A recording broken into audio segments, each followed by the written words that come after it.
오늘 말씀은 로마서 8장 나머지 부분입니다. 로마서 8장 31절에서 39절까지 31절 그런즉 이 일에 대하여 우리가 무슨 말 하리요? 만일 하나님이 우리를 위하시면 누가 우리를 대적하리요? 자기 아들을 아끼지 아니하시고 우리 모든 사람을 위하여 내어주시니가 어찌 그 아들과 함께 모든 것을 우리에게 은사로 주지 아니하시겠느냐? 누가 능히 하나님의 택하신 자들을 송사하리요?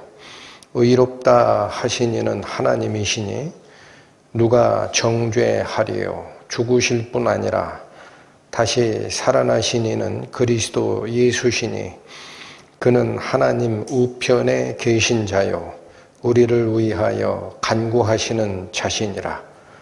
누가 우리를 그리스도의 사랑에서 끊으리요? 환난이나 곤고나 핍박이나 기근이나 적신이나 위험이나 칼이랴. 기록된 바 우리가 종일 주를 위하여 죽임을 당케 되며 도살할 양같이 여김을 받았나이다 함과 같으니라. 그러나 이 모든 일에 우리를 사랑하시는 이로 말미암아 우리가 넉넉히 이기느니라.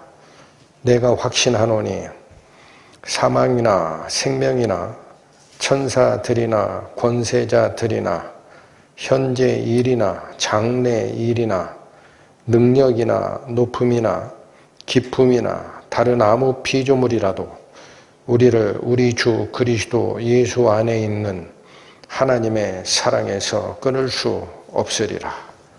기도하시겠습니다. 하나님 아버지, 저희는 오늘 하나님께서 예정하시고 이끌어 가시는 새로운 창조의 완성, 저희 인간의 완전한 구원의 그 목적지가 어떠한 확신으로 인쳐져 있는지를 기록된 말씀을 통하여 살피고자 합니다. 이 말씀 속에서 저희를 향하신 하나님의 완전한 사랑을 발견하게 하여 주시고 그 완전한 사랑에 감흡하여 선한 일에 열심하는 친백성으로 살아가는 저희 될 수 있도록 은혜를 더하여 주옵소서. 예수님의 이름으로 기도 올립니다. 아멘. 오늘 저희가 살필 8장의 마지막 부분은 복음의 결론입니다. 복음의 결론이자 하나님께서 목적을 정하시고 또 하나님께서 직접 완성해 가시는 새 창조, 새로운 창조에 대한 확신과 또 그 확신에서 우러나오는 사도 바울의 기쁨의 찬가가 바로 이 내용이다. 그렇게 말씀들 하십니다. 자, 어떠한 새 창조의 확신이 기록되어 있는지를 살피러 갑니다. 31절. 그런즉 이 일에 대하여 우리가 무슨 말 하리요? 만일 하나님이 우리를 위하시면 누가 우리를 대적하리요? 자, 여기서 이 일에 대하여는 아무도 우리를 대적할 수가 없다라고 얘기를 합니다. 이 일이 뭐죠? 그런즉 이 일에 대하여, 이 일이 뭡니까? 지난주에 살피셨던 28절에서 30절의 핵심이 그 안에 있는 겁니다. 28절 가보시면 우리가 알거니와 하나님을 사랑하는 자, 곧 그 뜻대로 부르심을 입은 자들에게는 모든 것이 협력하여 선을 이루느니라. 지난주차 설명을 드리면서 말씀을 드린 내용입니다. 28절을 한마디로 요약하면 무슨 뜻이다 그랬습니까? 하나님의 뜻대로 부르심을 입은 자라는 표현은 하나님께서 창조주이시고 또 창조주로서 새 창조에 합당한 자를 선택한다라는 뜻입니다. 아무도 이 일에 이 제기를 할 수가 없습니다. 28절의 핵심은 새 창조의 주역이 되는 거듭난 사람들을 하나님이 창조주의 권위로서 선택한다라는 얘기입니다. 29, 30절은 무슨 뜻이죠? 읽어보십니다. 하나님이 미리 하신 자들로 또한 그 아들의 형상을 본받게 하기 위하여 미리 정하셨으니 이는 그로 많은 형제 중에 맏아들이 되게 하려 하심이니라. 자, 예수 그리스도를 본받는 많은 자녀들을 얻기 위해 하나님이 미리 하신 자들을 미리 정하셨다라는 거고, 30절 또 미리 정하신 그들을 또한 부르시고 부르신 그들을 또한 의롭다 하시고 의롭다 하신 그들을 또한 영어롭게 하는 일이 있다라는 겁니다. 한마디로 28절은 창조주로서 하나님이 새 창조에 합당한 멤버를 자기 권한으로 선택한다라는 말씀이라면 29, 30절은 하나님께서 선택한 자들은 새 창조의 목적입니다. 영화로운 모습을 입게 될 거다라는 거예요. 여기서 말하는 이 영화로운 모습은 하나님을 닮은 모습입니다. 근데 그 선택한 자들이 영화로운 모습이 될 때까지 하나님이 주관하시기 때문에 중간 탈락자가 없다라는 사실도 중요합니다. 바로 이겁니다. 이거 하나님께서 새로운 창조를 완성해 나가시고 그 새 창조 세계의 주역, 주인공이 되는 구원받은 사람들을 선택하고 끝까지 완성해 나가는 이 일에 대하여라는 거예요. 이 일에 대해서 누가 반론을 제기할 수 있겠느냐라는 겁니다. 왜? 아무도 반론을 제기할 수 없다라는 거예요. 이유가 뭐죠? 30절 후반절이죠. 만일 하나님이 우리를 위하시면 누가 우리를 대적하리요? 하나님께서 정하신 것이고 하나님의 뜻이 우리에게 있다면 그거를 반대할 사람은 우주에 아무도 없다라는 겁니다. 자, 거기 하나님이 우리를 위하시면 이 말씀이 오늘 말씀을 준비하다가 저희에게 주는 위안과 또 경고가 굉장히 근본적인 게 있다라는 걸 저는 생각을 했습니다. 사람들은 자기에게 도움을 줄 만한 어떤 사람들을 자기 편으로 만들기에 열심을 냅니다. 이걸 인맥 쌓기라고 합니다. 사람들은 누구를 자기 편으로 만들려고 열심을 낸다? 나에게 도움이 될 만한 사람을 자기 편으로 만들기 위해서 열심을 낸다라는 거예요. 그래서 내가 주식 투자를 하고 싶은데 이게 도움을 좀 받을 만한 사람이 누가 없을까 찾다가 어떤 주식에 이 대박을 터뜨렸다라는 이 경험자가 있으면은 그 사람하고 친해지고 싶어 해요. 또 내가 직장에서 승진이 필요한데 이 승진에 도움이 필요한 사람이 누굴까라는 것을 쭉 생각을 하다가 우리 그룹 회장님하고 가까이 지내는 부장님이 계시다 이런 얘기가 딱 들리면 그 사람하고 친해지고자 노력을 합니다. 또 내가 이 세상에서 한 번은 성공해야지 이런 거에 관심을 가지다가 이 성공에 도움을 줄 만한 사람이 누굴까? 이런 걸 계속 생각하다 유력한 정치인 밑으로 들어가려고 줄을 댑니다. 그래서 좋은 대학 나오고 좋은 자질을 가진 사람들이 국회의원 보좌관 들어가는 거 전 수없이 봤습니다. 그 사람들 왜 거기 들어가요? 그분이 성공하면 나도 성공이 따놓은 당상이 되거든요. 이게 뭐냐면 사람들이 자기 편을 만들고자 하는 속성이고 자기 편을 만들고자 하는 대상은 누구냐? 사람을 자기 편을 만들려고 하는 거예요. 그 사람을 내 편을 만들면 내가 도움을 받을 수 있으니까. 그런데 생각해 보십시오. 이러한 인간관계는 서로 간입니다. 서로 이용하는 관계입니다. 서로 이용하는 관계입니다. 사람은 절대적인 사랑이 없어요. 근데 그 이용 가치가 끝나는 순간 어떻게 됩니까? 버립니다. 반드시 그렇습니다. 사람은 그 이용 가치가 끝나는 순간 버립니다. 다른 사람을 택합니다.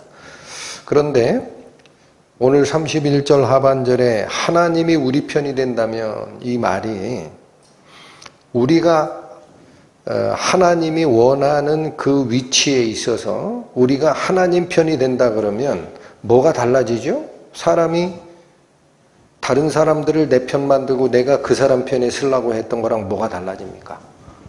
똑같이 편가르기입니까?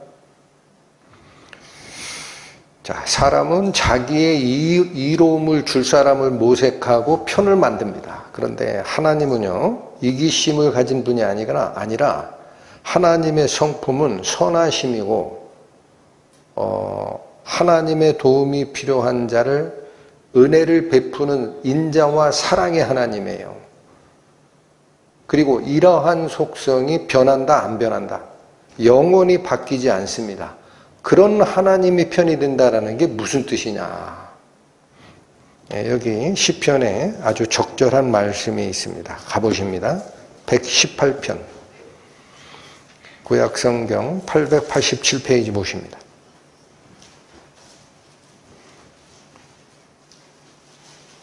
시편 118편 1절 확인합니다.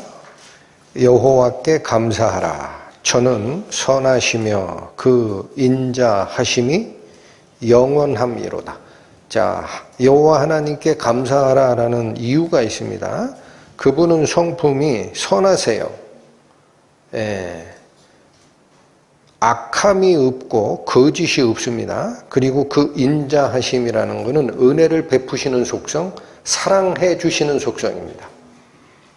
그분은 기준이 선하실 뿐 아니라 하나님이 필요한 자를 이용해 먹는 속성이 없어요. 이게 굉장히 중요한 겁니다. 하나님은 당신이 가지고 있는 것을 다른 자에게 넘겨주는 걸 원하시지. 왜? 여기가 완전하고 평화고 행복이기 때문에 알려주고자 해서 베풀어주는 걸 좋아하시는 그런 분이지 땡겨 내 걸 만드는 거를 좋아하는 그런 신이 아니에요. 이게 선하시며 인자하시다라는 거고 이 성품이 중간에 바뀐다 영원하다. 영원히 가십니다. 이게 하나님이에요. 이분이 하나님이시고 6절 갑니다. 여호와는 내 편이시라. 자, 이 사람이 왜 하나님이 자기 편이신 거를 이렇게 자랑 삼아 얘기하느냐? 내게 두려움이 없나니 사람이 내게 어찌할꼬.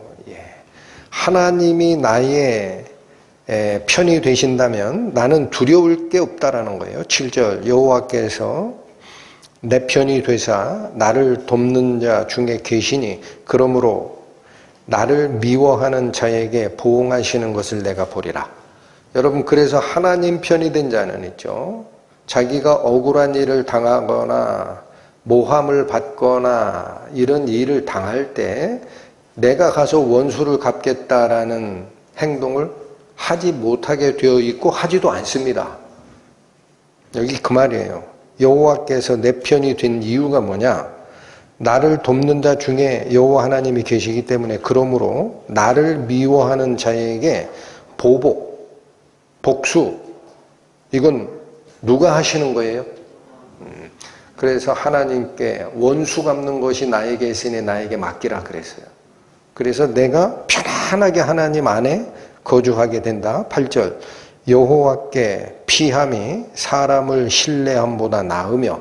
자, 제가 아까 예를 들었던 사람들은 나에게 도움이 될 만한 사람을 자기 편으로 만들려고도 하고 내가 그 편에 속하려고도 하고 하느라 인맥 쌓기에 정신없다 그랬습니다. 그런데 여기 성경이 말씀하시는 것은 하나님께 피하는 게 사람을 믿는 것보다 훨씬 낫다라는 거예요. 9절 여호와께 피함이 방백들을 신뢰함보다 낫도다. 여기 방백이라는 것은 유력한 정치인입니다. 여러분, 에? 유력한 정치인의 도움을 받는 것보다 훨씬 낫다예요. 그러면 아직 진정한 하늘의 가치를 염두에 두지 않으면 하나님을 사귀면 정치인 사귀는 것보다 10배는 더 복이 오는가 보다. 내가 성공하고 인정받는가 보다. 이렇게 생각하기가 쉽죠. 전혀 아닙니다. 14절 갑니다. 여호와는 나의 능력과 찬송이시요 또 나의 무엇이 되셨도다? 예, 여러분 우리가 이 시편 118편에서 하나님 편이 된다라는 걸 그렇게 좋아하고 유력 정치인을 사귀는 것보다 훨씬 낫다라고 한 이유가 이 세상의 성공과 물질과 인정받고자 하는 그게 아니라 딱 하나입니다. 구원이 되기 때문에 그렇습니다. 여러분, 여호와 하나님 편이 된다라는 것은 나에게 구원의 확신이 오는 것이다. 이걸 좀 참고를 해 주시고 다시 본문으로 돌아오십니다. 로마서 8장 32절로 갑니다. 자기 아들을 아끼지 아니하시고 우리 모든 사람을 위하여 내어 주시니가 어찌 그 아들과 함께 모든 것을 우리에게 은사로 주지 아니하시겠느냐. 이 말씀이 나옵니다. 자, 이 말씀은 계속 로마서 8장이 우리를 이끌어갔던 복음의 그 길이 있습니다. 우리가 구원받은 성도들이 됐다 하더라도 현재 내 몸이 있기 때문에 육체적 소욕이 있기 때문에 완전한 하나님의 거룩함은 삶으로 살아낼 수 없다 그랬어요. 그래서 현재는 여전히 고난 속에 살아가야 하고 여전히 육신의 소욕에 이끌리게 됩니다. 어디도 못한다고 그랬어요. 육신적 소욕에 이끌려서 거룩한 행동을 못하는 거, 그거는 두 번째 치고 마땅히 무엇을 기도할지도 몰라요. 정말 어떻게 보면 한심합니다. 한심해. 이게 현재 우리 부족한 이 육체를 가지고 살아가는 성도의 모습입니다. 그런데 그날이 되면 바뀝니다. 그날이 되면 어떻게 바뀌어요? 이 32절이 아주 짧게 쓰여져 있지만 이 속에 포함되어 있는 어마어마한 우리의 지위가 발견되어야 됩니다. 그날이 되면 우리는 모든 것을 상속받는 자가 된다는 겁니다. 여러분 32절의 후반절 어찌 그 아들과 함께 모든 것을 우리에게 은사로 주지 아니하시겠느냐 있죠. 여기 모든 것은 세상을 주겠다라는 거예요. 오늘 말씀 잘 들으셔야 돼요. 응? 그 유력 정치인 밑에 보좌관하고 쫓아다니는 그거 다 쓸데없어요. 집어 던지시라고. 영원한 하나님의 나라에 우리를 어디 자리에 올려놓겠다? 통치자의 반열에 세워주겠다라는 거예요. 그게 상속받는 겁니다. 이 확신이 있다라는 겁니다. 안 믿겨지죠? 대통령 임기가 5년인데 한 번 더 해먹고 싶어서 연임으로 헌법 바꾸겠다라는 말들 나오죠. 잘해봐야 10년 아닙니까? 4년 연임하면 8년. 거기에 목매는 게 인간들이에요. 하나님이 우리에게 허락하신 집권자로서의 지위는 4년이에요, 8년이에요, 12년이에요, 16년이에요. 영원하죠? 에? 어떤 세계에서? 맏형 되시는 예수님이 임금으로 지배하는 그 세계에서 옆자리에 앉아가지고 같은 상속자로 모든 것을 상속받게 될 것이다. 안 놀래시네. 실제가 안 돼서 그렇단 말이에요. 그러니까 엉뚱한 거에 신경 쓰고 산다고. 네? 그런데 문제는 32절과 같은 이 어마어마한 모든 것이 우리의 것이 될 거다. 은혜로 그냥 줄 거다. 은사로 준다라는 게 그거에 값없이 그냥 주는 겁니다. 하나님의 은혜로. 니들이 통치자의 반열에 들어 서거라. 이 확신이 어디서 오느냐라는 거예요. 사도 바울이 착각한 겁니까? 사도 바울이 이 확신을 가지고 기쁨에 넘쳐서 찬가를 부르는 거예요. 이 모습이. 어디서 나온 확신이냐? 하나밖에 없어요. 딱 하나입니다. 딱 하나. 하나님께서 당신의 아들을 우리를 위해 줬다라는 사실입니다. 그거보다 더 귀한 게 없는 분인데 당신의 독생자 아들을 우리를 위해서 주셨다면 다른 거 아끼고 안 줄 것 같니? 그런 뜻입니다. 여러분 여기에 사도 바울이 가지는 확신이 있습니다. 사도 바울이 신앙이 좋아서 죽음을 무릅쓰고 평생을 감옥에 갇히고 40에 하나 가만매를 3번씩이나 맞고 하는 줄 아세요? 네? 착각했습니다, 여러분. 사람의 결심은 그걸 그렇게 이끌고 가지를 못해요. 여기 은혜를 보셔야 돼. 사도 바울이 확신한 게 있어요. 내 이 인생의 길이 끝날 때 예수 그리스도와 같이 통치자의 반열에 하나님이 세워주실 거야. 이걸 확신했기 때문에 그 길을 가는 겁니다. 여러분 안에 이 확신이 있기를 소망합니다. 그게 없기 때문에 빌빌거리고 사는 거예요. 자, 여기 하나 더. 이 어마어마한 약속이 사도 바울이 가지는 확신은 뭐냐면요. 하나님께서 가장 아끼시는 당신의 독생자를 주셨는데 뭔들 못 주겠느냐라는 확신을 가진 거예요. 그런데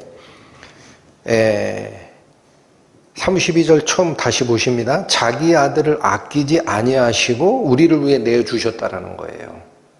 근데 여기 이 표현 잘 보십시오.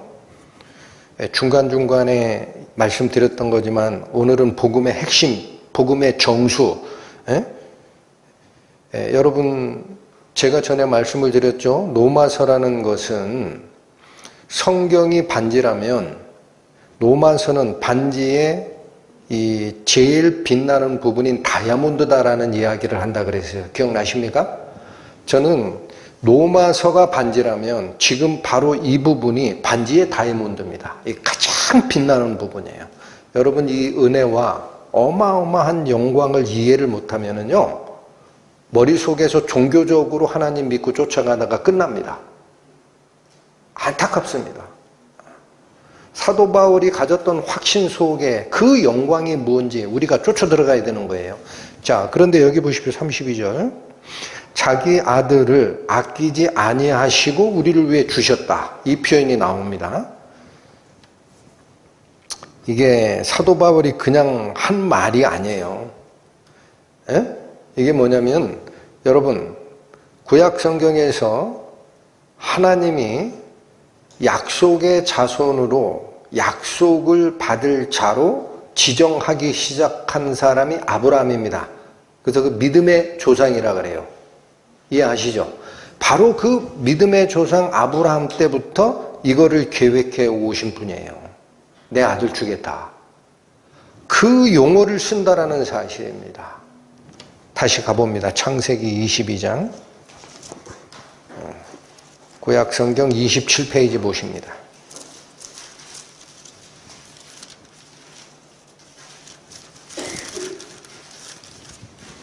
창세기 22장. 이거 다 아시는 거지만 띄엄띄엄 봅니다. 내용을 잘 모르시는 분이 꼭 있어요. 들으면 그 다음날 잊어버리시는 분도 있더라고. 2절 보세요. 여호와께서 가라사대 네 아들 네 사랑하는 독자 이삭을 데리고 모리아 땅으로 가서 내가 내게 지시하는 한 산 거기서 그를 번제로 드리라. 청천벽력 같은 말씀이 나왔죠. 아브라함에게 지시하는 겁니다. 네 독생자 이삭을 데리고 내가 지시하는 산으로 가서 개를 잡아서 나한테 번제물로 바치란 얘기예요. 10절 갑니다. 아브라함이 그대로 실행합니다.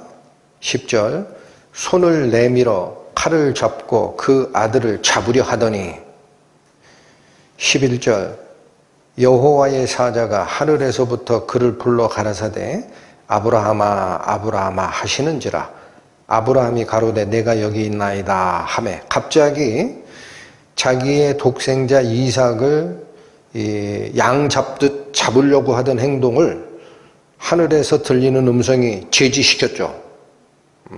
12절 사자가 가라사대 이 사자라는 것은 불일사자의 놈자자를 씁니다. 부리는 자 이게 뭐예요? 천사입니다. 천사가 뭐예요? 하늘천의 불일사예요. 하늘에서 부리는 자라는 뜻이에요. 이 천사가 가라사대 그 아이에게 내 손을 대지 말라. 아무 일도 그에게 하지 말라. 내가 내 아들 내 독자라도 내게 아끼지 아니하셨으니 내가 이제야 내가 하나님을 경외하는 줄 아노라. 여러분 여기 천사 하늘에서 여호와의 천사가 하는 말을 잘 들으십니다. 내가 내 아들 내 독자라도 아끼지 아니하셨으니 잡으셨어요? 오늘 사도 바울이 로마서 8장 32절에 자기 아들을 아끼지 아니하시고 라는 이 표현을 쓰는 것은요 아브라함을 쫓아가 봐란 얘기예요. 여러분 성경이 어마어마한 오묘함이 있습니다. 여길 가봐라 이거예요. 그러면 이 계획이 언제부터 하나님의 의중 속에 서 있었던지 확인할 거야. 자, 그래서 뭐라고 그래요? 내 아들, 내 독자라도 내게 아끼지 아니하셨으니 이제야 내가 하나님을 경외하는 줄 아노라. 그래서 사건이 어떻게 돌아가요? 13절. 그래서 그만뒀죠. 아브라함은 아들을 못 잡아요. 칼을 아들의 심장에 찔러 넣으려고 하다가 이 말을 듣고 스탑합니다. 그리고 13절 아브라함이 눈을 들어 살펴본 즉 한 숫양이 뒤에 있는데 뿔이 수풀에 걸렸는지라 아브라함이 가서 그 숫양을 가져다가 아들을 대신하여 번제로 드렸더라. 자, 그래서 아들을 번제로 드릴 뻔하다가 대타로 옆에 있는 숫양을 발견해서 그걸 번제로 드렸죠. 그러면 다 끝난 거 아니에요? 예? 아니라니까요. 14절 봅니다. 아브라함이 그 땅 이름을 뭐라고 불러요? 여호와 이레. 이게 무슨 뜻이냐? 여호와 이레라 하였으므로 오늘까지 사람들이 이르기를 여호와의 산에서 준비되리라 하더라. 여호와의 산에서 준비됐다가 아닙니다. 준비됐다가 아니고 준비되리라. 아직 미래형이에요. 그럼 아직 안 끝났다라는 거예요. 제사는. 예? 아직 안 끝났다고요. 그 양이 그 제물이 아니에요. 풀숲에 이 뿔이 걸려있는 양을 하나님이 받고 싶었던 게 아니라고. 그거는 그냥 그 자리에서 네 아들 대신 이거 잡으라고 하나님이 점지해 준 거고요. 아직 여호와의 산에서 준비 안 됐어요. 준비되리라 미래형이라고 하더라. 자, 여기 잘 보십시오. 여호와의 사자가 또 한 번 나타나요. 처음에 나타날 때는 막으려고 나타났습니다. 잡지 마라. 네 아들 잡는 게 아니야. 너의 믿음을 내가 봤어. 중지시키려고 한 거예요. 그리고 3차원 공간에서는 이 뿌리 가지 사이에 걸려서 오도 가도 못하는 양 한 마리를 보여주고 대신 제물로 잡게 했죠. 다 끝났죠. 근데 아브라함에 비해서 여호와의 산에서 준비됐다 이렇게 얘기를 안 해요. 미래형이에요. 준비될 거야. 그리고 여호와의 사자가 또 나타납니다. 15절 여호와의 사자가 하늘에서부터 두 번째 아브라함을 불러 가라사대 여호와께서 이르시기를 내가 나를 가리켜 맹세하노니. 여러분 하나님의 맹세가 나옵니다. 오늘 잘 들으셔야 돼요. 하나님이 이 맹세를 이루시는 거예요. 예? 하나님이 맹세한 적이 성경에 제 기억에 한 두 번밖에 없어요. 여기가 맹세예요. 내가 맹세한다. 내가 이같이 행하여 내 아들 내 독자를 아끼지 아니하셨은즉. 여기 나오죠. 내 아들 내 독자를 아끼지 아니하셨은즉. 로마서 8장 32절 자기 아들을 아끼지 아니하시고 하나님이 이 말을 딱 하고 뭐라 그래요? 내가 네게 큰 복 주고 내 시로 크게 성하여 하늘의 별 같고 바다의 모래 같고 내 시가 그 대적의 문을 얻고 18절 또 내 시로 말미암아 천하 만민이 복을 얻으리라. 여러분 잘 보십시오. 앞에서 아브라함을 복의 근원으로 선정할 때는 내 시가 아니었습니다. 오늘 시간에서 그것까지 안 찾을 거예요. 나중에 가보세요. 내가예요. 내가. 아브라함 내가 만복의 근원이 될 거야. 그래서 아브라함 내가 만민의 근원이 될 거고 복의 근원이 될 거다. 내가 너를 축복하는 자에겐 복을 내릴 거다. 그렇게 했어요. 근데 여기 바뀌었어요. 뭐가 바뀌었어요? 내가 만민의 복의 근원이 아니에요. 뭐로 바뀌었어요? 내 시로 바뀌었어요. 이 시가 자손이라는 뜻입니다. 히브리어로 시라는 이 단어를 가면은 자손, 시 그런 뜻이에요. 둘 중 다 똑같아요. 그러니까 복의 근원이 어디로 바뀌었어요? 아브라함의 시로 바뀌었죠. 아브라함의 자손으로 바뀌었죠. 만민이 내 자손에게서 복을 얻게 될 거야. 근데 여러분 구약 성경이 기록되어 있는 히브리어도 그렇고 신약 성경이 기록되어 있는 헬라어도 그렇고 남성, 여성, 단수, 복수가 수학과 똑같이 정확한 언어입니다. 근데 여기 시가 단수입니다. 아브라함의 후손들이 복을 받는 게 아니에요. 아브라함의 자손으로 태어날 자 딱 한 사람 단수라고요. 이게 누구예요? 어디에 그렇게 나와요? 갈라디아서 신약성경 305페이지 봅니다.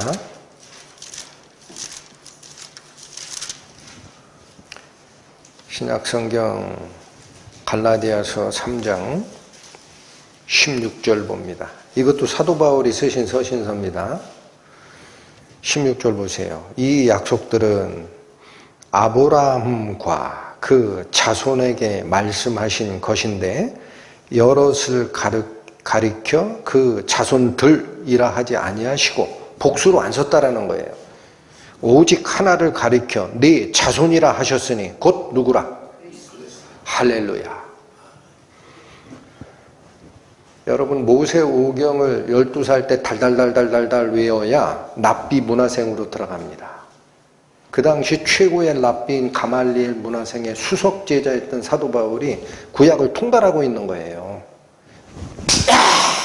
아브라함에게 약속했던 아브라함의 시가 단수구나. 그게 앞으로 나올 누구다? 그리스도다. 그러니까 보십시오.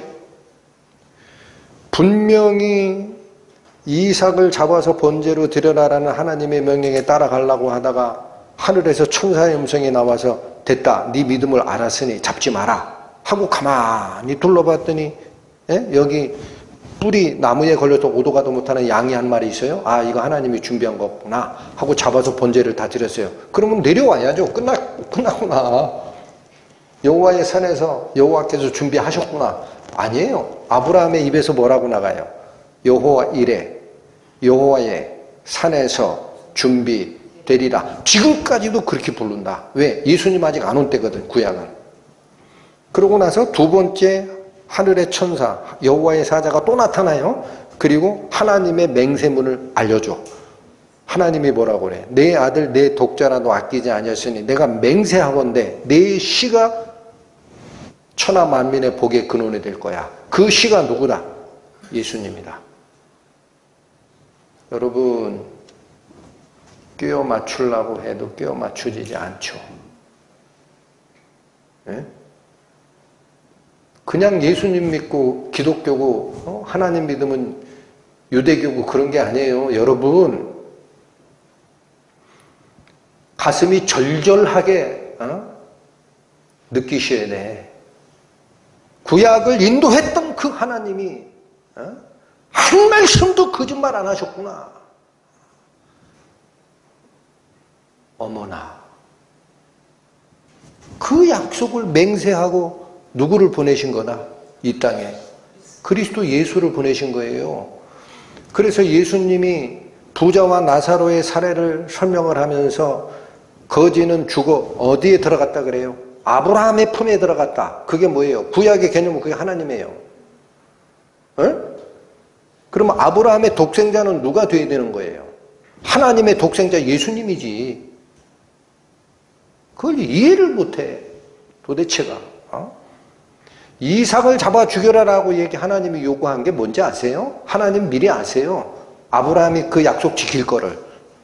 아브라함은 뭘 믿고 그 아들을 죽이려고 했을까? 히브리서에 뭐라고 나와요? 하나님이 다시 살릴 줄 믿으니라. 그 믿음이 있는 줄 알고 시험하는 거예요. 그 왜 아브라함을 애매하게 시험하셨느냐? 아브라함 시험한 게 아니에요. 아브라함의 사례를 통해서 하나님이 미래의 계획을 다 선포하신 거예요. 내가 네 아들 보고 너 보고 네 아들을 잡으라고 한 이유가 뭔지 아냐? 내가 내 아들을 잡을 거니까. 그게 너하고 나하고 완전한 믿음의 관계가 형성되는 루트가 될 것이다. 너를 의롭다 칭했듯이 예수 그리스도를 믿는 자도 의롭다 칭해 주리라. 할렐루야. 오십시오. 로마서 8장 32절. 자기 아들을 아끼지 아니하시고, 이 말씀이 아브라함, 믿음의 조상 아브라함과 하나님께서 보여주신 그 당시의 약속, 맹세로 하셨던 그 약속을 하나님이 지금 지키셨다라는 뜻입니다. 그러니까 그렇게 했던 건데 뭐가 아깝다고 우리에게 이 모든 걸 맡기는 거를 주저 하겠냐. 여러분 후반절 잘 보십시오. 어찌 그 아들과 함께 모든 것을 우리에게 은사로 주지 아니하시겠느냐, 이렇게 되어 있죠. 여기 잘 보셔야 됩니다. 모든 것을 우리에게 은혜로 그냥 줄 거다라는 거예요. 모든 것을. 그런데 여기 중요한 게 있어요. 우리만 단독으로 받는 게 아닙니다. 누구와 함께 받는 거예요? 그 아들과 함께. 여러분 잘 보셔야 돼요. 그 아들과 함께 받는다라는 게 뭐냐면 공동상속자라는 얘기예요.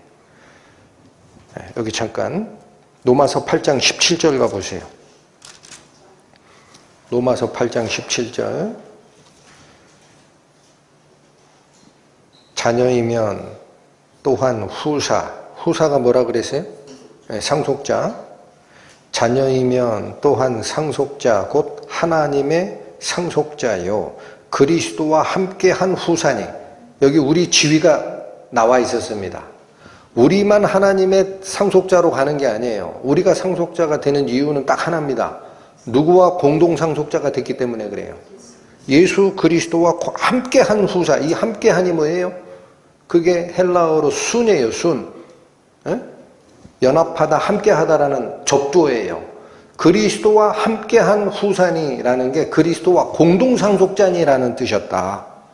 그런데 지금 살피는 8장 32절에 그 아들과 함께 모든 것을 우리에게 줄 것이다 라는 이 표현이 뭐냐면 아들과 함께 모든 것을 받는 자의 위치로 들어갈 거다라는 거예요. 아들이 받는 거예요, 원래는. 그렇지 않겠습니까? 하나님께서 만드신 새로운 창조 세계에 지배권은 누구에게 주는 거예요? 여기 잘 보십시오. 이 세상 창조할 때 창조주인 하나님이 지배권을 가지고 계신 게 맞죠? 근데 누구에게 줬어요? 아담에게 줬잖아. 네가 다스려라. 그죠? 새로운 세상이 창조가 됩니다. 그러면 이 새로운 세상을 창조한 세계의 통치권은 하나님께 있어요. 근데 이 하나님이 누구에게 주느냐? 아들에게 줍니다. 예수님께. 근데 우리는 그 아들과 함께, 이게 공동상속이에요. 모든 것을 받는 위치로 들어간다라는 거예요. 정말이요? 여러분 여기서 제가 아까도 설명드렸습니다. 사도 바울이 모든 고난과 죽음을 무릅쓰고 이 길을 갔던 이유는요, 단순히 자기가 생각한 마음의 결단이 아닙니다. 이 확신이 있기 때문에 그런 거예요. 내가 이 길을 가면 이 길 끝에서 하나님을 볼 것이다. 하나님과 공동 상속자 바늘에 들어갈 것이다. 이 확신이 있기 때문에. 그래서 사도 바울이 고린도 교회에게 썼던 서신서에 보면 이런 표현이 나옵니다. 고린도전서 3장 가보세요. 신약 266페이지 고린도전서 3장. 그렇게 아볼로 좋다, 또 게바, 또 바울, 나는 그리스도파, 이렇게 막 갈라졌던 고린도 교회 성도들에게 이 얘기를 하다가 고린도전서 3장 21절 보십시오.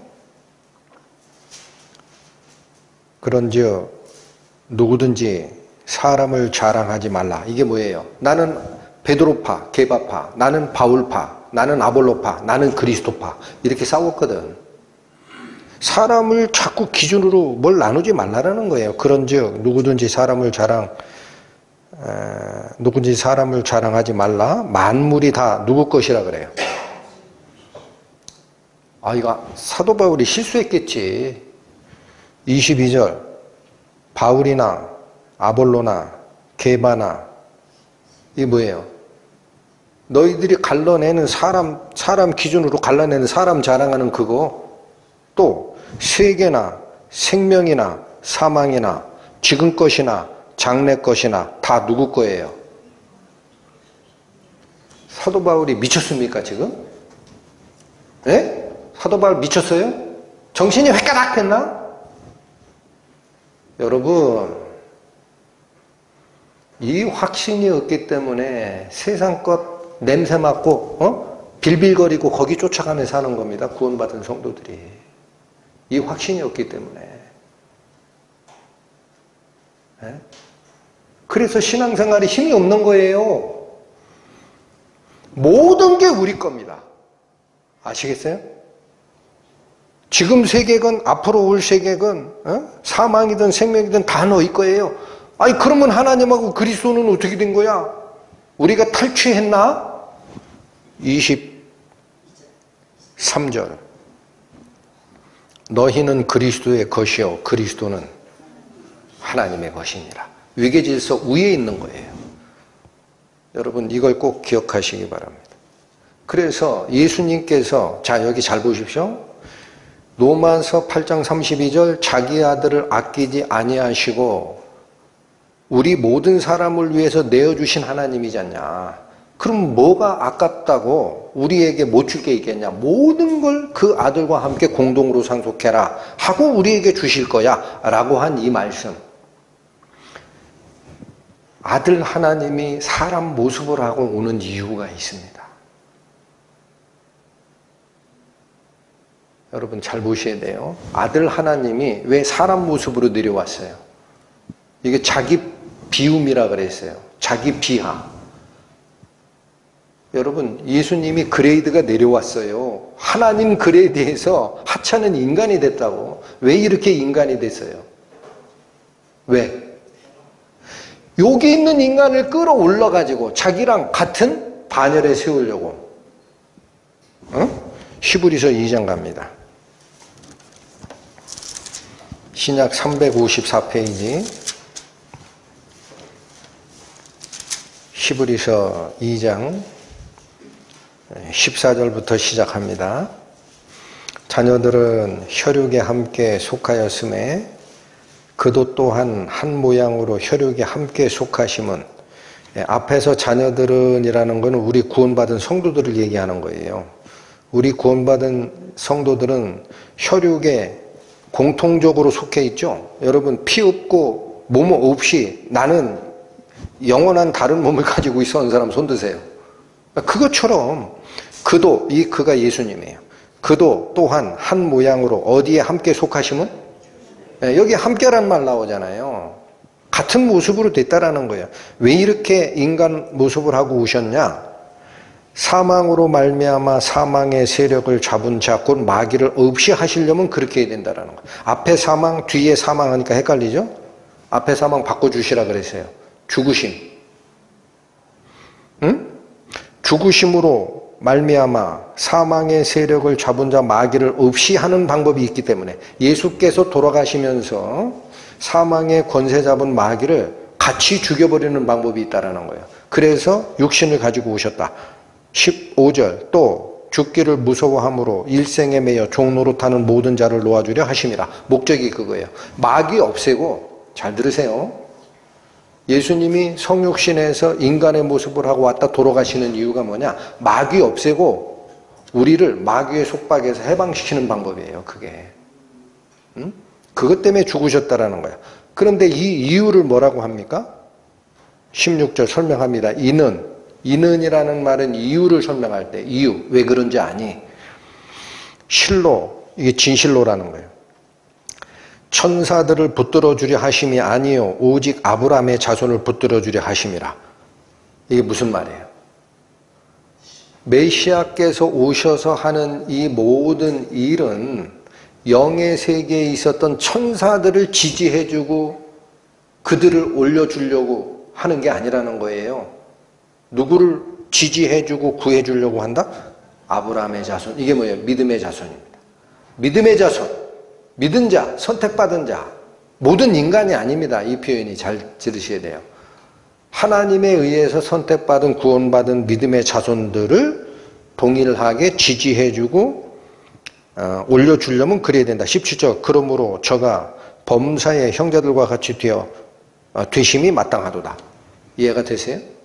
그래서 우리가 여기 잘 보십시오. 예수님이 하나님의 아들이신데 우리 같은 하찮은 육신을 가진 존재로 이 땅에 오셨다가 죽으시고 부활하시는 이유는 오셨다가 다시 부활체를 입고 하나님 우편 영광의 자리로 돌아가시는 이유는 우리가 지금은 육체를 가지고 있으나 예수께서 뚫어놓으신 그 길을 하나로 연합되어 쫓아갈 때에는 똑같은 통치자의 반열에 서리라라는 걸 보여주는 겁니다. 이해되세요? 그러니까 참 어려운 게 뭐냐면요. 교황이 됐든 요즘에는 무슨 어디 저 뭐예요. 감리교 목사가 그런 얘기를 했다고 하던데 예수를 믿든 불교를 믿든 나중에 다 구원받는다 그랬대요. 그런 얘기를 들을 땐 저는 헐 그럽니다. 헐 목사 맞아? 미친 거 아니야? 여러분 종교통합을 얘기하는 사람들의 원리가 간단해요. 이 산이 있다고 치자. 산에 정상이 있잖냐. 그러면 어떤 사람은 남쪽 능선을 타고 올라가는 사람도 있고 어떤 사람은 북쪽 능선을 타고 올라가는 사람도 있고 어떤 사람은 서쪽에서 어떤 사람은 암벽 등반해서 올라가는 사람이 있을 거다. 정상에 가면 다 만난다. 이 얘기를 해요. 그러니까 뭘 믿든 간에 하나님을 만나는 길은 같다. 하나 착각한 게 있습니다. 산의 정상에 서는 게 구원이 아니에요. 에? 거기에 아직 땅이라고 땅. 땅의 세계를 못 벗어났다고요. 이걸 몰라. 하나님은 어디 계신데요? 여기 계시잖아. 그럼 땅에서 하늘로 올라가는 길은 사람이 가능합니까? 그거 예수님밖에 못했다라는 거예요. 예? 그래서 내가 곧 길이요 진리요 생명이라 나로 말미암지 않고는 아버지께로 올 자가 없다. 내가 길을 뚫었어. 그러니까 예수님밖에 없는 거지. 어떤 때는 그런 얘기를 듣다가 헐 그러다가 있죠. 콧줄에 껴가지고 여기다 앉혀놓고 1시간 동안 교육시키고 싶어. 네가 목사 맞냐? 정신 좀 차려라. 힘들어요. 요즘에 보면 별의별 소리가 다 나와. 여러분 여기 나오는 히브리서 이 말씀 마음에 딱 새기십시오. 하나님의 아들이었던 신의 성삼위 하나님 그 안에 있었던 아들 하나님께서 왜 이 땅에 내려와서 우리 몸하고 똑같은 몸을 쓰고 있다가 죽고 부활해서 올라가느냐? 산의 정상까지 가는 거는 구원이 아니에요. 그건 종교지. 거기서 하늘로 올라갈 길이 없는데 왜 얘기들을 안 하냐고. 답답해. 그러니까 그런 얘기하는 사람들은 있죠. 하늘에 대한 개념이 없어요. 없다고. 땅에 제일 높은 곳에 올라가고 싶은 거지. 그 사람들이 무슨 하늘로 올라가고 싶은 마음이 있어요? 에? 사상이 다른 겁니다. 사상이 달라요. 목사라는 허울만 썼지 완전히 다른 사람들이다. 자, 오늘 다시 오십시오. 나머지 또 드릴 말씀이 있으니까. 로마서 8장 31절, 32절 살폈습니다. 그 다음으로 넘어가기 전에 이 32절이 우리를 인도해 가고자 하는 그리스도와 공동상속자로서 참여하는 그거 영화롭지 않으세요? 그러니까 딴 데 한눈 팔지 마세요. 우리라도 여기 계신 우리라도 딴 눈 팔지 말자고 제발. 여기 다시 봅니다. 33절 갑니다. 누가 능히 하나님의 택하신 자들을 송사하리요. 의롭다 하신 이는 하나님이시니 누가 정죄하리요. 여기 확신하에서 사도 바울이 계속 질문 던지는 겁니다. 혹시 잘못될 수 있잖아? 혹시? 이 약속 하나님의 약속 깰 만한 누군가 있지 않을까? 근데 그 첫 번째 질문으로 뭐냐면 있죠. 우리가 혹시 하나님의 공동상속자 반열에 올라가는 과정에 우리가 죄를 지고 우리가 거룩하지 못하고 부정한 자이기 때문에 누가 소송 걸면 하나님이 봐주고 싶어도 우리 못 봐주는 상황 발생할 것 같다 이거야. 하나님을 의심한 게 아니야. 그죠? 질문이. 그러니까 33절은 뭘 얘기하는 거예요? 누가 능히 하나님의 택하신 자들을 송사하리요. 의롭다 하신 이는 하나님이 누가 정죄하리요. 이거 정죄를 깰 자가 있다 없다? 없다. 근데 여러분 하나님의 택하신 자를 송사하는 존재가 하나가 있습니다. 누구죠? 사탄입니다. 이건 천상의 법정에서 가려질 거예요. 사례가 있습니다. 스가랴서 갑니다.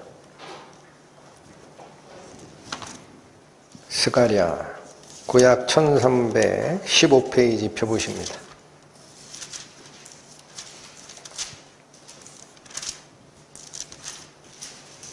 스가랴서 3장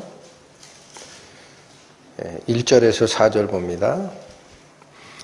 1절 대제사장 여호수아는 자, 이 여호수아 대제사장은 누구냐면 바벨론 포로로 잡혀갔다가 70년 만에 고국 땅으로 와서 성전을 재건하는데 대표자 둘이 있습니다. 제사장은 여호수아라는 이름의 제사장이 쓰고요. 총독은 스룹바벨 총독이 서요. 그래서 이게 다른 쪽 성경에서 보면 두 감람나무라고 합니다. 근데 이 하나님의 일을 해야 할 대제사장 여호수아가 천상에서 소송에 걸려버렸어요.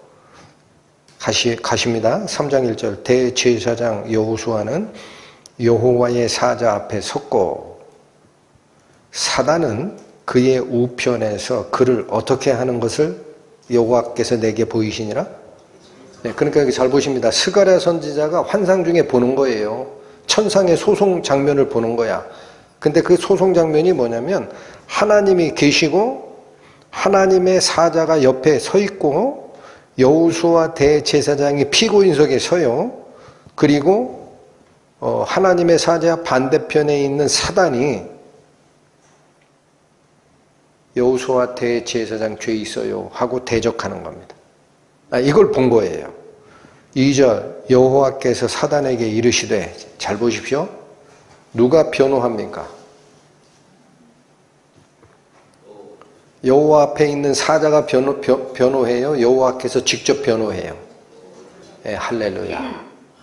우리의 변호인은 하나님이 직접 하십니다. 여호와께서 사단에게 이르시되 사단아 여호와가 너를 책망하노라.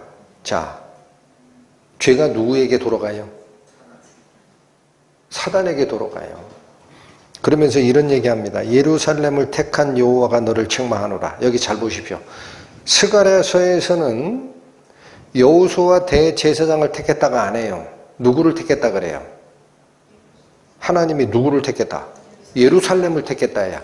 여호수아 대제사장은 그거의 대표일 뿐이에요. 그러니까 그 여호수아 대제사장이 소송을 받는 것은 하나님께서 예루살렘 잘못 선택했다라는 뜻이 되는 겁니다. 그래서 여기 보세요. 예루살렘을 택한 여호와가 너를 책망하노라. 한 번 더 얘기한 겁니다. 이는 불에서 꺼낸 그슬린 나무가 아니냐 하실 때에 아직 완전치 않다라는 거예요. 여러분, 아궁이에 태우다가 중간에 꺼낸 이 부직갱이는 수검댕이지 그게 나무 모습이 있어요, 없어요? 없죠. 더럽지. 그 얘기예요. 아직 불완전한 상태다. 3절 여호수아가 더러운 옷을 입고 천사 앞에 섰는데 이 상태예요. 이 상태. 이게 불에서 꺼낸 그슬린 나무야. 그러니까 수검댕이 잔뜩 묻어있는 모습 아니냐. 섰는지라 4절 여호와께서 자기 옆 앞에 선 자들에게 명하사, 이건 천사들입니다.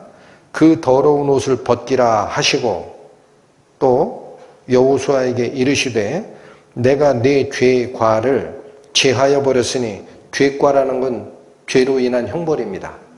이거 없애버렸다라는 거예요. 내게 아름다운 옷을 입히리라 하시기로. 여러분, 이 천상의 소송 사건의 모습을 잘 보십시오. 하나님이 선택한 예루살렘이 있어요. 유대인들이 있어요. 그거를 대표해서 여호수아 대제사장이 천상의 소송 피고인석에 세워진 겁니다. 근데 누가 이걸 대적해요? 사탄이. 얘 더럽습니다. 하나님의 대제사장을 하려면 더러우면 안 되는 거죠? 하나님 맞죠? 근데 얘 여기 왜 서 있어요? 하나님 대제사장 안 되지. 하니까 누가 변론을 나와요? 하나님이 직접 옵니다. 하나님이 네가 잘못된 거야 이놈아. 사탄아, 내가 너를 책망하노라. 예루살렘을 선택한 여호와 내가 너를 책망한다. 얘가 지금 아직 불완전한 상태인 건 알겠다. 불에 끄슬린 나무 가지처럼 수검댕이 알겠다. 내가 이 상태에서 끝낼 것 같냐? 이 상태에서 끝내면 네 말이 맞지. 그리고 뭐라 그래요? 더러운 옷을 벗기고 아름다운 옷으로 입히라. 그게 하나님의 완성한 모습입니다. 그 다음에는 사단이 이의제기해요, 못해요? 입 딱 닫는 겁니다. 여러분, 천상의 소송 사건에서는 하나님이 선택한 자는 누가 변호를 한다. 할렐루야. 할렐루야. 천상의 소송 사건에서는 하나님이 선택한 자의 잘잘못은, 부족함이 있는지 없는지는 하나님께서 변호하시고, 부족함이 있다 그러면 그걸 다 당신의 능력으로 채워놓습니다. 더 이상 얘기하지 마라. 이해되셨어요? 그런데 오늘 본문으로 가십니다. 여기에 굉장히 큰 우주적 스케일이 들어가 있어요. 오늘 저희가 살피는 이 영역에. 33절 다시 읽고 갑니다. 누가 능히 하나님의 택하신 자들을 송사하리요. 의롭다 하신 이는 누구시니? 하나님이시니 누가 정죄하리요. 이게 스가랴서에 나오는 천상의 소송사건과 관련된 거다라는 거예요. 그런데 34절 이어지는 말씀이 이거예요. 죽으실 뿐 아니라 다시 살아나신 이는 그리스도 예수시니. 갑자기 하나님이 천상에서 변호하는 그 모습, 그게 살짝 바뀌어요. 누구를 여기다 올려놓으십니까? 죽었다가 다시 사신 그리스도 예수를 올려요. 등장을 시켜서 그는 하나님 우편에 계신 자요 우리를 위하여 간구하시는 자신이라. 자, 변호인이 바뀌어버립니다. 예수님이 오시고 돌아가시고 부활하신 다음에는 변호인이 바뀌어요. 누구로 바뀌어요? 예? 여러분은 예수님을 변호사로 선임하셨어요? 선임하셨어요? 안 하셨어요? 예수님으로부터 내가 네 변호사 할게 하고 선임계 받으신 분, 안 받으신 분은 다시 확인하세요. 다시 확인하시라고. 그게 구원받은 자입니다. 예수님께서 내가 네 변호사야 하고 선임계를 딱 제출해 주신 분들이 있어요. 예? 그 자만이 예수님의 변호를 받게 됩니다. 이 예수님을 여기다 딱 올리신 다음에 그가 우리를 위해서 간구하시는 자래. 그러니까 변호인이 누구로 바뀌었죠? 예수님으로 바뀌었어요. 여기 하나, 법정에서 어떤 변호가 판사에 의해서 채택이 되느냐 안 되느냐의 갈림길은 뭐가 결정하는지 아세요? 다시요. 그 변호가 재판장에 의해서 받아들이느냐 거부당하느냐라는 것은 변호사의 말발이 아닙니다. 말발 아니에요. 그 변호사가 좋은 로펌에 있는 변호사인지 저 혼자 개업한 찌질이 변호사인지 그게 중요한 게 아니에요. 이 변호가 먹히느냐 안 먹히느냐라는 것은 증거입니다. 증거. 누가 확실한 증거를 들이대느냐야. 그런데 우리를 위해서 천상에서 서 있는 이 예수님은 남의 증거를 채택하지 않아요. 어떤 증거를 댈까요? 예수님의 몸이 증거입니다. 예? 증거를 몸에 가지고 계세요. 뭐라고 옆에서 고소하는 그 사탄이 뭐라고 하죠? 하면은 이 변호인, 예수라는 이 변호사는 자기 몸이 증거예요. 100% 증거야. 여기 있다. 어떡할래? 여러분, 요한 1서 갑니다.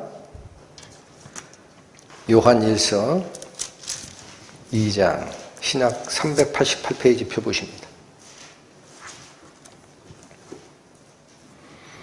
요한 1서 2장 1절, 나의 자녀들아 내가 이것을 너희에게 쓰면 너희로 죄를 범치 않게 하려 함이라. 예. 요한 사도께서 서신서를 쓰는 목적은 죄 짓는 삶을 청산하고 성령의 인도함을 받기를 원하기 때문에 쓴 거예요. 그런데 이어지는 게 있습니다. 만일 누가 죄를 범하면, 완전하게 죄를 안 범하는 삶을 살 수가 없잖아요. 그래서 죄를 범하게 되면 이제 어떻게 하느냐 이거야. 사탄에게 소송을 받고 우리는 거룩하지 못한 자로 공동상속인의 반열에서 아웃되느냐. 죄를 범하면 아버지 앞에서 우리에게 누가 있으니? 대언자가 있으니 곧 의로우신 예수 그리스도시라. 여러분, 여기서 대언자라는 이 말이 성령을 얘기하는 보혜사 그 단어입니다. 보혜사가 무슨 뜻이라 그랬어요? 파라 클레토스. 이거 대충 머리에 익을만 해졌을 겁니다. 성령을 나타내는 헬라어 단어가 뭐다? 파라 클레토스. 뜻이 뭐다? 파라가 옆에, 클레토스가 말해주다. 옆에서 말해주느니. 그래서 옆에서 조언도 해주고 옆에서 변호도 해주고 옆에서 도와주는 분, 그래서 보혜사가 지키고 은혜를 베푸는 높으신 분이라는 뜻이었어요. 그래서 이 파라클레토스가 이 대언자로 번역이 된 거지, 그게 그 얘기예요. 그러면 예수께서 우리의 대언자가 된다라는 이 말이 뭐냐면 옆에서 말해주는 게 뭐예요? 내가 죄인으로 죄인석에 서 있어요. 나를 위해서 옆에서 말해주고 도와주는 자가 누구예요? 나의 변호사지. 그래서 이 문장이 우리 개역 한글 성경은 대언자라고 되어 있지만 NIV든 킹제임스든 영어 성경에는 advocate라고 되어 있어요. 변호사예요. 또 세번역 성경은 변호사라, 공동번역 우리말 성경 변호하는 자. 여러분, 이 변호사가 있습니다. 대언자라는 뜻이 그 얘기예요. 우리가 죄를 범하면 죄를 짓지 않고 살아야 되겠지만 죄를 범하면 하나님 앞에 우리의 뭐가 있다? 변호사가 있대요. 누가 변호사라? 의로우신 자 예수 그리스도라. 이분이 뭘 가지고 변호해요? 여러분, 여기 잘 보셔야 돼요. 이게 구원의 핵심이에요. 에? 예수께서 우리의 변호사로 서 계세요. 예수께서 변호할 때 사탄이 뭐라고 합니다? 얘가 죄를 많이 졌는데 어떻게 하나님 아들이 됐어요? 얘가 구원받은 자예요? 왜 이렇게 죄를 많이 졌는데 상속인이 됩니까? 라고 얘기할 때 예수께서는 증거를 얘가 한 행동을 가지고 아니야 인마, 아니야, 이건 잘못된 게 아니야. 이렇게 얘기하질 않아요. 한 번도 그걸 가지고 증거를 대질 않는다고. 뭘 가지고 증거를 대요? 예수님 자신이 한 일을 가지고 증거를 댑니다. 그래서 의롭다 칭함을 받는 거는 내 안에 있는 의를 가지고 하는 게 아니라 내 밖에 있는 의가 나를 통과해서 대변하는 거예요. 예? 뭘 가지고 하는지 보십니다. 히브리서 9장 갑니다.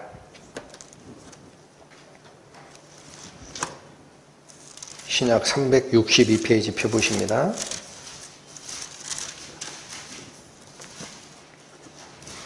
히브리서 9장. 저는 굉장히 영적인 의미와 진리가 담뿍 배어 있는 게 히브리서인데 설교 중에 이 말씀들을 인용하다 보면 힘들어요. 왜냐?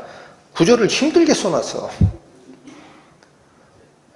저는 알겠어. 이제는 딱 읽으면 알아요. 이게 이 뜻이야, 이 뜻이야. 탁탁탁탁 아는데 말씀을 증거를 하고 나중에 녹화 영상 보면은 이거를 회중석에서 들으시는 분들은 알아들었을까 싶어. 너무 복잡해. 그래도 한번 오늘 다시 히브리서 9장 피셨죠? 11절 갑니다. 그리스도께서 장래 좋은 일에 대제사장으로 오사 손으로 짓지 아니한 곧 이 창조에 속하지 아니한 더 크고 온전한 장막으로 말미암아. 이런 게 어렵다고. 이게 무슨 말이냐면 그동안에 이스라엘에서 있었던 제사장들은 땅에 있는 제사장이고 땅에서 지어놓은 천막 성전에 들어가서 제사드리고 한 거잖아요. 그러니까 그 말이 그거예요. 손으로 진 장막이고 손으로 진 성소에 들어간 건데 예수님은 앞으로 일어날 좋은 일, 이게 복음입니다. 이 복음의 제사장으로 오셨기 때문에 손으로 진 장막에서 제사 안 드리고 완전한 장막으로 말미암아 제사를 드린다라는 거예요. 이 장막이라는 거는 하나님의 제사 드리는 예법을 장막이라고 그래요. 성막. 응? 그 다음에 12절 염소와 송아지 피로 아니하고 오직 누구 피로? 자기 피로. 여러분 증거 뭐를 가지고 들어가요? 예수 그리스도의 피를 가지고 들어가요. 영원한 속죄를 이루사 단번에 어디로 들어가셨다? 그러면 이 성소가 땅에 있는 성막의 성소예요? 완전한 성소예요. 그게 어디에 나와요? 24절 가세요. 그리스도께서는 참것의 그림자인 손으로 만든 성소에 들어가지 아니하시고 어디로 들어갔나 보세요? 오직 어디에 들어가요? 참 하늘에 들어가사 이제 우리를 위하여 하나님 앞에 나타나시고 우리를 위해서 변호하십니다. 그러니까 예수 그리스도께서 변호하는 그 장소는 땅에 있는 손으로 만든 성막 성전의 예법에 의해서 제사 드리는 게 아니에요. 이분은 어디로 직접 들어가셨어요? 진짜 하늘. 여러분 이 우주 공간에 있는 이 하늘 아니에요? 참 하늘이 그 뜻이 하나님 계신 그곳. 거길로 올라갔어요. 뭘 가지고 갔어요? 염소와 송아지 피? 그거 가지고 간 게 아니에요. 그거 가지고 가봐야 천상에서는 아무 의미가 없다니까. 뭘 가지고 가셨어요? 자기 피. 하나님 죄값 치른 증거입니다. 이게 부족합니까? 사탄아, 얘가 잘못했다고 자꾸 얘기하는데 얘가 치러야 할 죄값을 내 피로 치렀다. 잘못됐냐? 얘기해봐라. 입을 싹 막아버립니다. 왜 그래요? 여러분 다시 보십시오. 아까 스가랴서에 천상의 소송 사건에서는 여호수아 대제사장이 더러운 옷 입고 있다고 옆에서 사단이 자꾸 책망하고 대적했죠. 하나님이 변호하고 뭐라고 그랬어요? 더러운 옷을 벗기고 뭐를 입히라? 아름다운 옷으로 입히라. 하나님이 하셨죠. 그럼 그 아름다운 옷이 우리도 입어야 되잖아. 이 옷이 누구예요? 갈라디아서 3장 신약 306페이지 펴보십니다. 갈라디아서 3장 26절 27절, 26절 봅니다. 너희가 다 믿음으로 말미암아 그리스도 예수 안에서 하나님의 아들이 되었으니, 거듭난 자를 얘기하는 겁니다. 27절, 누구든지 그리스도와 합하여 세례를 받은 자는, 여기서 말하는 세례는 물세례 아니라 그랬습니다. 성령의 하나 되게 하시는 세례라 그랬어요. 성령의 세례에 의해서 그리스도와 하나가 된 자는 이라는 뜻이에요. 그리스도로 옷 입었느니라. 그리스도로 옷 입었느니라. 그러니까 나의 더러운 모습이 천상의 재판석에서 나의 더러운 모습이 사탄에게 보이면 어떨까? 이렇게 고민하는 사람이 있어요. 아직 예수님으로 옷 안 입어서 그래요. 두고 보십시오. 그때 가면 다 드러납니다. 이 세상에서 내가 예수님 믿고 살았다라고 주장하죠. 하나님의 심판석 앞에 딱 서면은 있죠. 내가 그리스도로 옷 입은 자는 아무 얘기를 안 해요. 실컷 해봐라. 내가 의로워서 하나님께 올바르게 인정받는 게 아니야. 나를 감싸고 있는 거는 예수 그리스도라는 아름다운 옷이야. 네가 이거를 정죄할 수 있으면 해봐라. 그게 진짜 구원받은 자의 안전한 피난처입니다. 여호와께 피하는 자가 아까 그랬죠?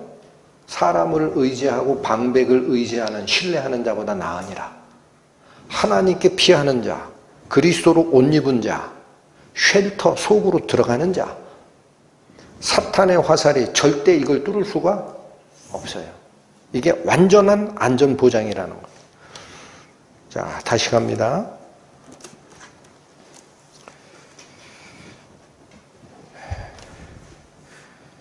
(33, 34절은) 우리의 더러움을 가지고 공동상속자 지위가 잘못됐어 라고 소송을 걸 만한 천상의 소송 사건에서조차 우리는 안전하다라는 겁니다. 35절 갑니다. 누가 우리를 그리스도의 사랑에서 끊으리요? 환난이나 곤고나 핍박이나 기근이나 적신이나 위험이나 칼이랴. 그리스도의 사랑에서 끊을 수 있다 없다. 이게 무슨 말씀을 다시 가져오는 거냐면요. 31절에 만일 하나님이 우리를 위하시면 누가 우리를 대적하리요? 이 말을 가져오는 거예요. 35절 누가 우리를 그리스도의 사랑에서 끊으리요? 환난이나 곤고나 핍박이나 기근이나 적신이나 위험이나 칼이랴. 이게 7가지 위협 요소들이 나옵니다. 근데 이거를 연구했던 믿음의 선진들은 앞에 있는 환난이라는 것은 총체적으로 표현한 거예요. 총체적으로. 그리고 뒤에 나오는 각각의 항목들은 사도 바울이 실제로 겪었던 목숨을 위협하는 위협의 요소들이라는 거예요. 이게 그냥 상상 속에서 꺼낸 게 아니라 사도 바울이 직접 겪었던 그러한 위험들입니다. 그래서 곤고라는 게 뭔가 살폈더니 이 곤고는 활동할 수 없는 제약의 상태를 나타내는 말이래요. 곤란하다라는 거야. 뭘 움직일래야 움직일 수가 없어. 그 얘기는 뭐예요? 갇혀 있는 거죠. 사도 바울 감옥에 여러 차례 갇혔죠. 핍박이라는 거는 종교적 박해를 얘기한답니다. 성경에서 100%래요, 이거는. 그냥 제가 나를 미워서 박해하는 게 아니고 예수님을 믿었기 때문에 박해하는 거. 이거를 핍박이라고 합니다. 이 단어의 뜻이. 또 기근이나 적신이나 이 말이 나오죠. 기근은 뭐죠? 먹을 게 없는 거죠. 기근, 그죠?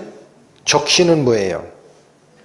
이 한자로 번역해서 어렵습니다. 붉을 적자의 몸신, 빨개벗은 몸. 그래서 이건 헐벗음이에요. 헐벗음.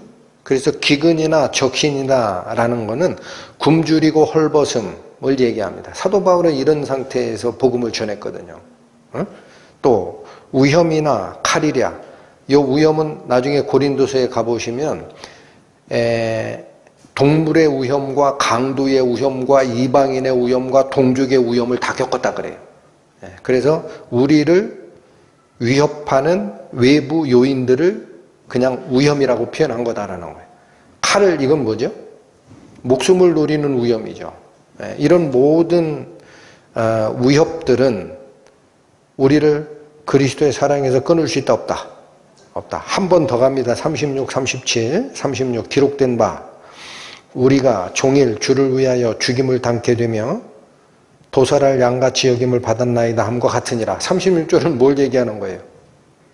36절은 35절에서 사도 바울이 겪었던 환난, 곤고, 핍박, 기근, 적신, 위험, 칼이죠. 이러한 위협들이 한시라도 없이 지나간 날이 없다라는 거예요. 36절 기록된 바 우리가 종일이라는 게 뭐예요? 짬을 안 줍니다. 짬을. 아침부터 밤잘 때까지. 종일이 그 뜻이에요.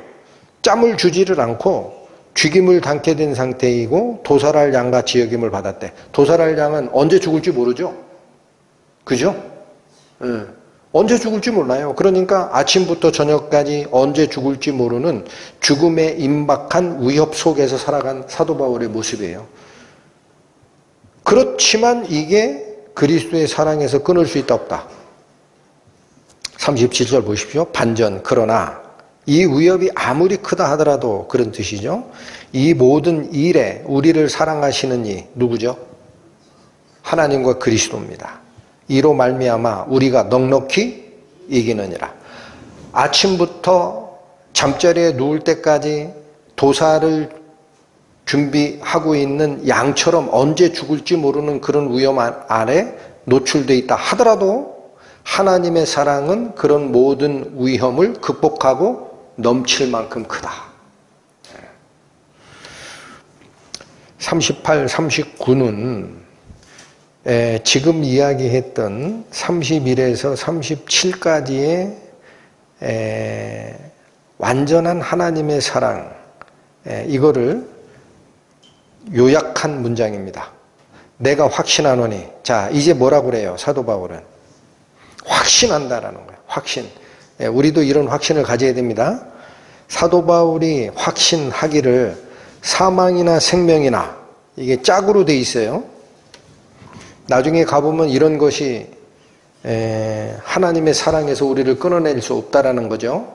사망이나 생명이나, 이게 무슨 말이에요? 사망은 죽음에 대한 두려움입니다. 생명은 뭘까요? 살아가기 위한 고난이에요.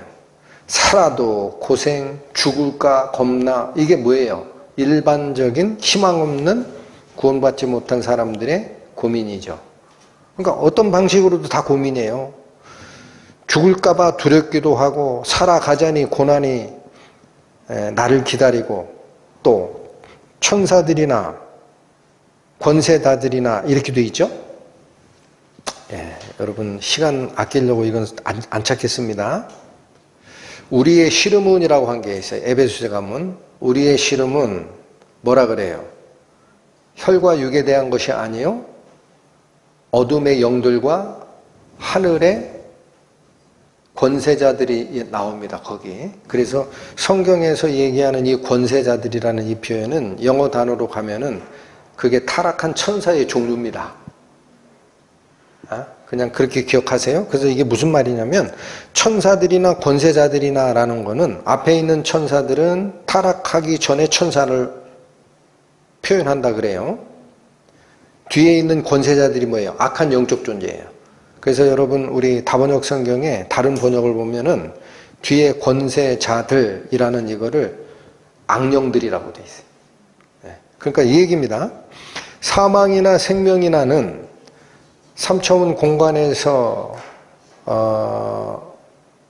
우리 생명, 육체적 생명을 유지하고 살아가기 위한 현실적인 위협들이에요. 죽자니 무섭고 살아가자니 고난이 많아. 근데 천사들이나 권세자들이나 라는 거는 영적인 세계의 위협입니다. 하나님 편에 속해 있든 영적 존재이든지 또는 악한 영적 존재이든지 이런 뜻이에요. 어떤 존재이든지 이어집니다. 현재일이나 장래일이나. 이건 뭐죠? 지금은 내가 믿음에 서 있는 것 같아. 근데 나중에 가다가 이 믿음이 약해져서 하나님의 약속에서 떨어질까? 이게 장래일이야. 바뀔 수 있느냐라는 거죠. 네, 여러분 잠깐만요. 구원 취소론 교리들이 설교에서 나와요. 구원을 받았다가도 하나님의 뜻에 합당하게 못 살면 중간에 구원이 취소된다. 그게 현재는 괜찮은데 앞으로는 문제가 생긴다라는 거야. 이렇게 바뀌어지느냐라는 겁니다. 바뀌어지느냐? 안 바뀌어져요. 예? 이 말이 그 말이에요. 현재의 일이나 장래의 일이나 역사가 바뀐다 해도, 정권이 바뀐다 해도 우리 구원받은 크리스찬을 향한 하나님의 사랑은 절대 안 바뀐다. 39절 높음이나 깊음이나. 이건 좀 어렵죠. 이 헬라어 원문을 깊게 연구했던 분들은 이 높음이나 깊음이나 라는 이 단어가 천문학 용어래요. 천문학. 그래서 자 이런 거죠. 우리가 눈을 들어서 북극성을 바라봅니다. 근데 북극성 너머에 있는 별까지는 못 보죠. 우리가 이해하고 바라볼 수 있는 우주적 공간의 한계를 넘은 게 높음이에요. 깊음은 반대편에 이 지구의 저 밑에 쪽에 있는 우리가 잘 모르는 그런 우주의 세계, 이걸 나타내는 용어래. 그냥 참고만 하십시오. 그러면 높음이나 깊음이나 이 말은 뭐냐면 사람이 볼 수 있는 영역에 있는 존재이든 사람이 볼 수 없는 영역에 있는 존재이든 어떤 우주적 위협이든 간에 그런 뜻입니다. 어떤 우주적 위험이든 간에. 자, 이제는 사도 바울의 머릿속에서 거명할 거를 다 거명했거든요. 여기서 빠진 게 뭐가 있으면 안 되잖아. 그래서 아예 문을 닫습니다. 다른 아무 피조물이라도. 여기에 포함 안 되는 게 없죠. 피조물과 조물주는 분명한 구분이 있습니다. 조물주는 딱 한 분이에요. 누구? 하나님. 나머지는 전부 피조물. 그게 천상의 존재든 지상의 존재든 우주적 존재든 간에 다 피조세계야. 그러니까 이 말이 그 얘기예요. 마지막에 다 아우른 겁니다. 다른 어떤 피조물이라도 우리를 우리 주 예수 그리스도 예수 안에 있는 하나님의 사랑에서 끊을 수 없으리라. 여러분 하나님의 사랑은 이 마지막 문구를 잘 보십시오. 아까 제가 말씀드린 감리교 어떤 목사님 얘기 듣고 헐 그랬다는데 예수님을 믿고 가든 천주교를 믿고 가든 불교를 믿고 가든 뭐를 믿고 가든 나중에 여기서 하나님을 만나 이렇게 얘기했다는 그 얘기. 하나님의 사랑이 그 안에서 보장이 됩니까? 힌두교 믿고 올라가면 보장돼요? 부처님 믿고 올라가면 보장돼요? 무함마드가 얘기하는 꾸란 믿고 올라가면 보장이 돼요? 여기 딱 제안해 놨잖아요. 하나님의 사랑은 어디에 있다? 그리스도 예수 안에만 있다. 왜 그래요? 왜 하나님의 사랑은 그리스도 예수 안에서만 확정됩니까? 여호수아 대제사장이 천상에서 소송을 당할 때 하나님께서 더러운 옷을 벗기고 아름다운 옷으로 입히라. 아름다운 옷을 입은 자, 그리스도로 옷 입은 자가 예수 안에 숨은 자예요. 그거 외에는 하나님의 사랑이 보장이 안 됩니다. 요 예수로 옷 입은 영역 밖에 나가 있으면 사탄이 가져오는 송사의 화살을 지가 방어해야 됩니다. 방어할 수 있는 자 있어요? 사랑은 어디서만 영원합니까? 그리스도 예수 안에서만. 아무 피조물도 하나님의 사랑을 대적하고 하나님 잘못됐어, 이 아들 삼은 거 잘못됐어 라고 얘기할 자가 있다 없다? 아직 하나가 남았습니다. 하나님이 마음을 바꾸시면 우리는 어떻게 돼요? 그러면? 피조물은 안 된다 이거야. 요거 이해하셨죠? 다른 아무 피조물이라도 그리스도 예수 안에 있는 사랑으로부터 우리를 끊어낼 수가 없다. 그러면 하나님의 마음을 바꾸시면 그 피조물이 안 들어가잖아. 하나님은 창조주니까. 아, 이거 어떻게 되는 거야? 하나님께서 이랬다 저랬다 그러면 어떻게 하지? 응? 히브리서 6장 신약 358페이지 펴보십니다.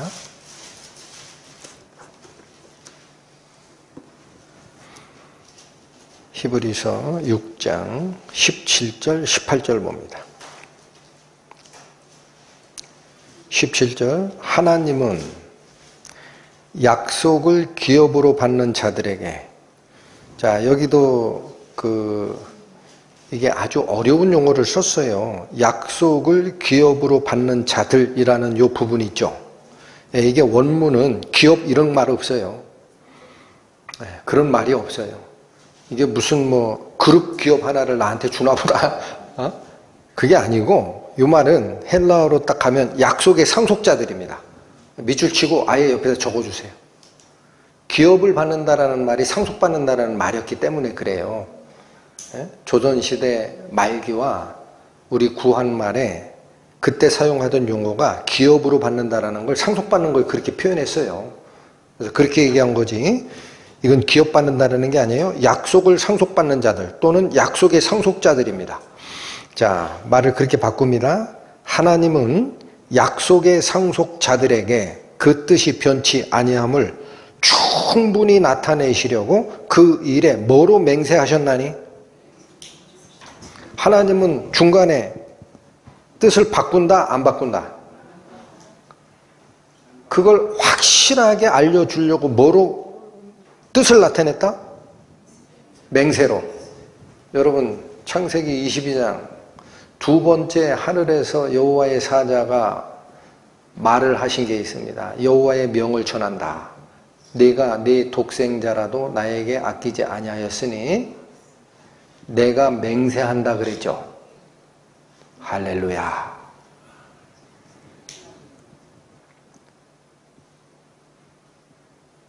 저는 구약 성경의 믿음의 조상 아브라함의 사례와 여기 사도 바울을 통해서 선포되는 이 말씀을 왔다 갔다 하다고 상고하다가 있죠. 어떨 땐 소름이 쫙 돋아요. 야, 아브라함에게 했던 그 맹세, 내 시 곧 그리스도라. 그 안에서 모든 약속은 바뀌어지지가 않을 거야 라고 하신 그 은혜가 여기 또 나온다.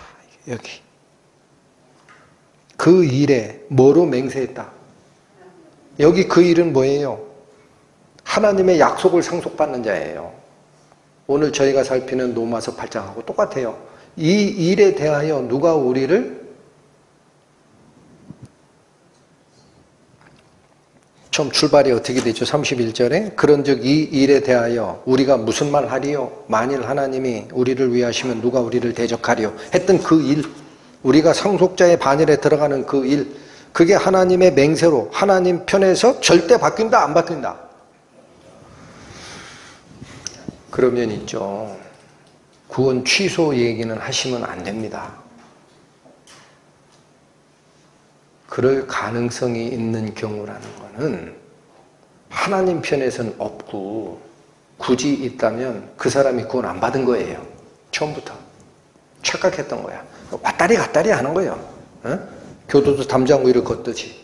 어떤 때는 믿음이 있는 것 같다가 어떤 때는 아닌 것 같다가 하다가 일로 떨어지는 거지. 하나님 편에서 안 바뀌고 내 안에 와 있는 인치심에서 안 바뀌는 겁니다. 그러니까 제발 구원 취소된다는 얘기 하지 마시고 본인의 구원 검증하시라 그렇게 얘기를 하셔야 돼. 진짜인지 아닌지. 바뀐다 안 바뀐다? 절대 안 바뀝니다. 저는 오늘 이 하나님이 우리 편이면 누가 우리를 대적하겠느냐라는 이 말씀에 나중에 하나님이 완전한 맹세의 약속을 주심을 통해서 생각하는 게 있습니다. 왜 우리를 상속자 삼아주셨느냐 이거예요. 왜 이런 확증을 주시고 내가 모든 걸 다 준다. 내 아들 예수와 함께 너희는 같이 모든 것을 상속받는 자 반열 위에 올려놓으리라 라는 이 약속이 우리에게 주어진 이유는 뭘까? 교만하라가 아닙니다. 야, 내가 그 정도야? 이거 꼭 사람은 요게 딱 좋아하죠. 부모 같으면 볼기짝을 한번 탁 때리고 싶어. 교만해지란 얘기가 아니고 그 약속 받았잖냐. 그런데 왜 지금 눈에 안 보인다고 세상 것에 자꾸 눈 돌리고 거기에 연연하고 사느냐. 뭐가 중건디. 디도서 2장 갑니다. 뭐가 중건지 한번 보세요. 디도서 2장 신약 349페이지 펴보십니다. 14절 말씀.